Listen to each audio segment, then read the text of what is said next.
ይሄንን ናም ብሬድ መስራት ከጀመራችሁ የምን ዳቦ የምን ቂጣ ነው የምትሉት በቃ ሱስ ነው የሚያስይዛችሁ። እኔ በቀላሉ እንዴት እንደማዘጋጀው ላሳያችሁ። 1 ኩባያ ከግማሽ የሚሆን ፍርኖ ዱቄት፣ ስኳርና ጨው ትንሽ አደርግበትና እሱን በደንብ ካዋሃድኩት በኋላ 2 ማንኪያ የሚሆን እርጎና 1 ማንኪያ እርሾ በለብ ባለ ውሃ ለ5 ደቂቃ ኩፍ እስኪል አቆይቼ እደባለቀዋለሁ።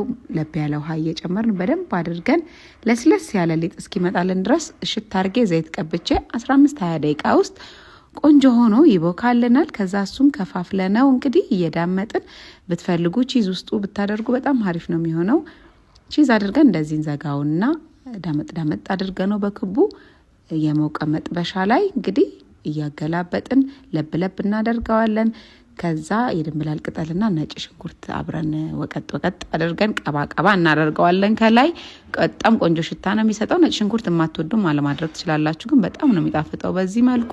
ብቻ በማያባላችሁ ነገር የለም። ባለፈው ፖስት ባደረኩላችሁ በበዳር ቺክን ከፈልጋችሁ ከሩዝ ጋር ዝም ብላችሁ ቲማቲም ስልስም ሰርታችሁ ብቻውን ራሱ ብትበሉት እንዴት እንደሚጣፍጥ እናንተም እንግዲህ ሞክሩት።